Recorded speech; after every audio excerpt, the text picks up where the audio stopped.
Emma, pack your things. You can no longer live off of my brother's fortune. Jessica's voice, brimming with contentment, echoed throughout the home. As my sister-in-law walked around the kitchen as if she owned it, I stood there, holding my coffee mug. My husband Marcus, who was wearing that pricey new watch that his 24-year-old assistant had most likely chosen, was leaning against the door frame behind her with his arms folded. When my sister-in-law was taking stock of what she said her brother's lover would want to preserve, I, Emma Sullivan, 35, was witnessing my 12-year marriage fall apart. I calmly remarked, "You can't just throw me out," while taking another coffee sip. Even as Jessica's high-pitched laughter shattered the atmosphere, the taste of familiarity kept me grounded. "We can, in fact." "Marcus, did you not properly register your marriage, my darling brother?" She smiled triumphantly as she turned to face him. "Therefore, in a technical sense, you were never truly married. He owns everything." At last, Marcus's voice carried the icy coldness I had come to associate with him over the last few months.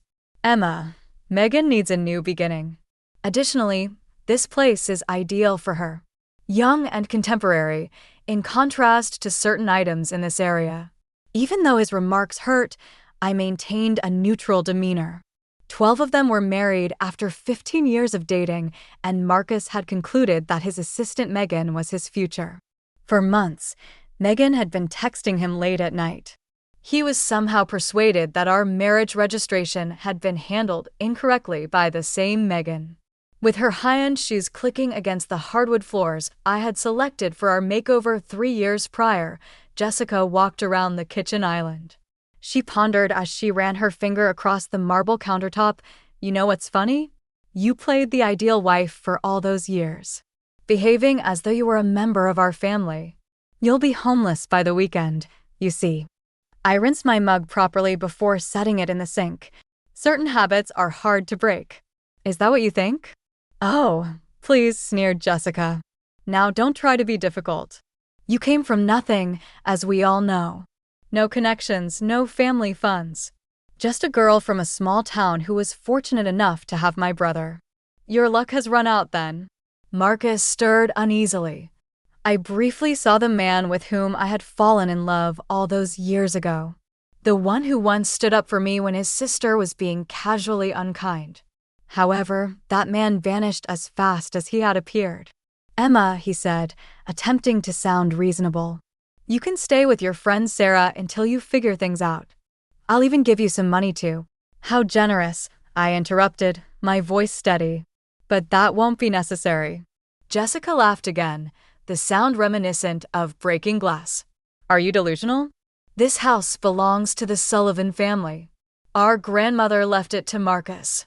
You have no claim to it." I walked to the study, aware of their confused stares following me. The antique desk by the window had been my favorite spot in the house. Not that Jessica or Marcus ever noticed. They were too busy counting their inherited wealth to appreciate the actual treasures their grandmother had left behind. "You know," I said, opening the desk's hidden compartment, "your grandmother and I used to have tea here every Wednesday. She loved telling stories about the family history, about building this estate from nothing." I pulled out a sealed envelope, aged but intact. "She also loved to talk about trust and loyalty." Marcus stepped forward, his brow furrowed. "What are you talking about?" "What's that?" "This." I held up the envelope. "This is the real family trust document. The one your grandmother amended 3 months before she died. The one she gave me for safekeeping because, in her words, only someone who truly loves this house will protect its legacy." Jessica's face paled. "You're lying. All the trust documents are with our family lawyer." "Are they?" I smiled, remembering the last conversation I'd had with Marcus's grandmother. She'd seen right through her grandchildren's materialistic facade. "Maybe you should call Mr. Patterson. He helped your grandmother make these changes, after all." Marcus reached for the envelope, but I pulled it back.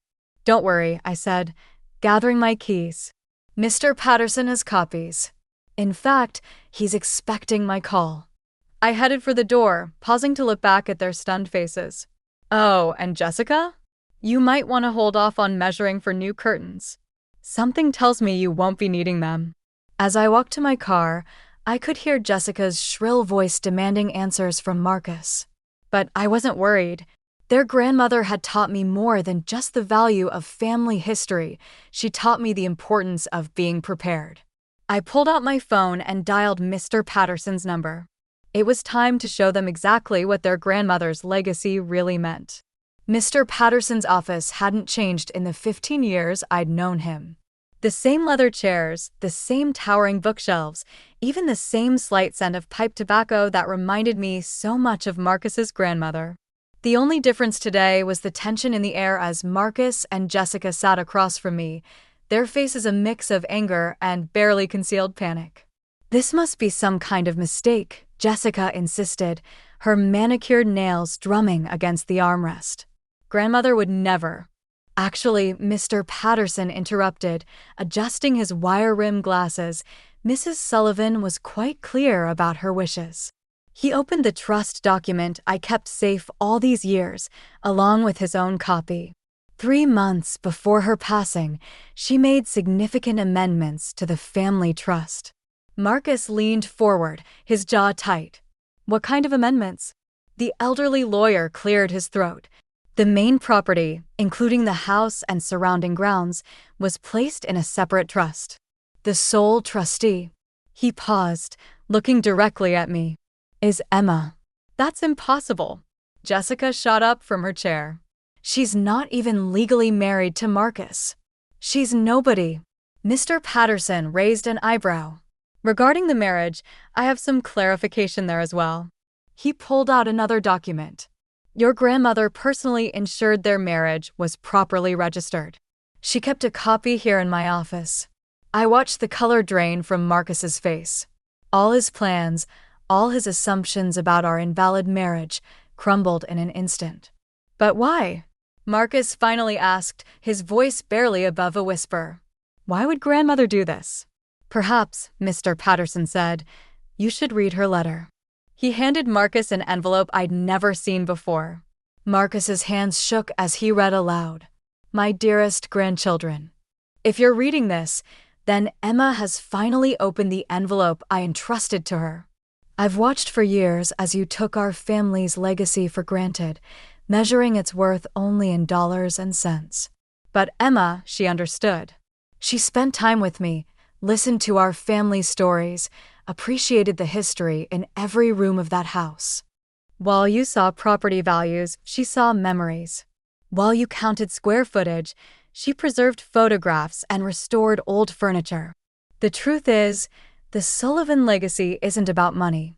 It's about honor, dedication, and love. Emma has shown more of these qualities than either of you. Marcus, my dear boy, if you're reading this with your wife by your side, cherishing what you've built together, then perhaps I was wrong. But if you're here because you've forgotten the value of loyalty and family, then I made the right choice. The house and the responsibility of preserving our family's true legacy belongs to Emma, with love and hope for wisdom." Grandmother Sullivan.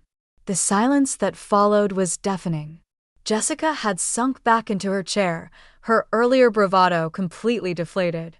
Marcus stared at the letter, reading it over and over as if hoping the words would somehow change. "There's more," Mr. Patterson added, shuffling through his papers. Mrs. Sullivan also left specific instructions about the family's business holdings. Jessica's head snapped up. "The company shares?" "Yes." Upon any attempt to contest Emma's position as trustee or any proven infidelity within the marriage, he glanced meaningfully at Marcus. 30% of the Sullivan Group shares would be transferred to the charitable foundation Emma helps run. I sat there, absorbing the magnitude of what Marcus' grandmother had done.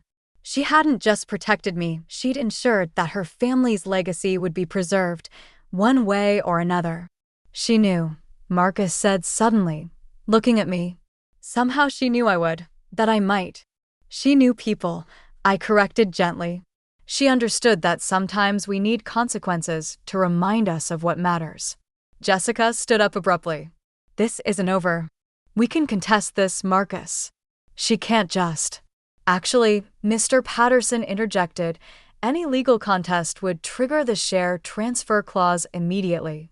The foundation would become a major stakeholder in Sullivan Group. Is that what you want, Jessica? As Jessica sank back into her chair, defeated, I thought about all the Wednesday afternoons I'd spent with their grandmother, drinking tea and listening to her stories. She taught me about more than just family history. She taught me about strength, patience, and the importance of standing your ground. I gathered my belongings and stood up. Mr. Patterson, thank you for everything. Marcus, Jessica, I'll be at the house if you need to collect any personal items. Just call first. As I reached the door, Marcus called out, Emma, wait. Please, we can talk about this. I turned back one last time. You know where to find me. I'll be in the study, having tea, just like your grandmother taught me. A month passed, and autumn painted the Sullivan estate in shades of gold and crimson. I sat in the study, sipping tea from Mrs. Sullivan's favorite china cup, when Sarah dropped by with dinner. I still can't believe it, she said, settling into the armchair by the window. All those years you spent with her grandmother. None of us knew she was planning this. I smiled, remembering the quiet afternoons with the elderly woman who'd become more of a mother to me than a grandmother-in-law. She always said, the best surprises come wrapped in patience. The doorbell rang, interrupting our conversation. Through the window, I spotted Marcus's car in the driveway. He'd been trying to reach me for weeks, leaving messages about wanting to talk, about making things right. Should I go? Sarah asked, but I shook my head. No, stay. Whatever he has to say, he can say it in front of my real family. Marcus looked different when I opened the door, humble somehow. The expensive watch was gone, replaced by the simple one I'd given him years ago. He carried a familiar wooden box under his arm. Emma, he said softly, can we talk? I led him to the study, where Sarah's presence clearly surprised him.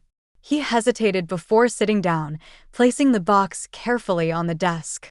I found this in my office, he began. It's grandmother's recipe box. The one she used to keep all her special occasion dishes in. I thought you should have it. I recognized the box immediately. Mrs. Sullivan and I had spent countless hours going through those recipes, her elegant handwriting telling stories of family gatherings and holiday traditions. Megan left, he continued, his voice thick with regret. After the trust revelation, after everything came out, she said she didn't sign up for this kind of drama. He laughed bitterly. Turns out she was more interested in the Sullivan name than in me. I'm sorry, I said, and I meant it. Despite everything, seeing him in pain didn't bring me joy. Jessica's different too, he added. The threat of losing those shares, it made her realize how close we came to destroying everything grandmother built. She's been going through old family photos, asking about the stories you and grandmother used to talk about. I poured another cup of tea, offering it to him out of habit. He took it, his hands shaking slightly. I was so wrong, Emma. About everything. I got caught up in the excitement of something new, something that made me feel young again. I forgot what real love looks like. Sarah shifted in her chair, a silent reminder of her presence and support. Your grandmother knew, I said quietly. She knew that love isn't about excitement or youth. It's about building something together, preserving what matters, creating a legacy worth protecting. Marcus nodded, tears in his eyes. Can we? Is there any way we can try again? I know I don't deserve it, but… No, I interrupted gently. We can't go back, Marcus. Your grandmother didn't create this trust to save our marriage. She did it to save her family's legacy. And that's what I intend to do. I opened the recipe box, pulling out a folded paper tucked between the pages. Look what I found last week. Her Christmas pudding recipe. The one she made every year. The one you and Jessica loved so much as children. His eyes lit up with recognition. I remember. She never wrote it down. Said it had to be passed on in person. She taught it to me, I said softly. The Christmas before she died. Said someday I'd need to teach it to the next generation of Sullivans. Marcus wiped his eyes. You were always more of a Sullivan than I was. No, I corrected him. I just understood what it meant to be one. Your grandmother saw that. That's why she trusted me with this house, with these memories. Sarah reached over and squeezed my hand, a gesture that spoke volumes about true friendship and support. The holidays are coming up, I said, standing to walk Marcus to the door. I'll be making her Christmas pudding. You and Jessica are welcome to join us, not as husband and wife, but as family. That's what your grandmother would have wanted. Marcus paused at the doorway. Thank you, Emma, for preserving not just the house, but the heart of what grandmother built. After he left, Sarah and I returned to the study. The evening light filtered through the windows, casting warm shadows on the antique desk where Mrs. Sullivan and I had spent so many afternoons. You know, Sarah said, she'd be proud of you, not just for standing your ground, but for understanding what she was really protecting. I picked up the recipe box, running my fingers over its worn edges. Inside were more than just recipes. They were stories, traditions, pieces of a legacy that would live on through the generations. She used to say that a house is just walls and windows, I replied. But a home is built with love, understanding, and forgiveness. That's the real Sullivan legacy. As the sun set over the estate, I felt at peace. This house, these memories, this legacy, they were exactly where they belonged. And so was I.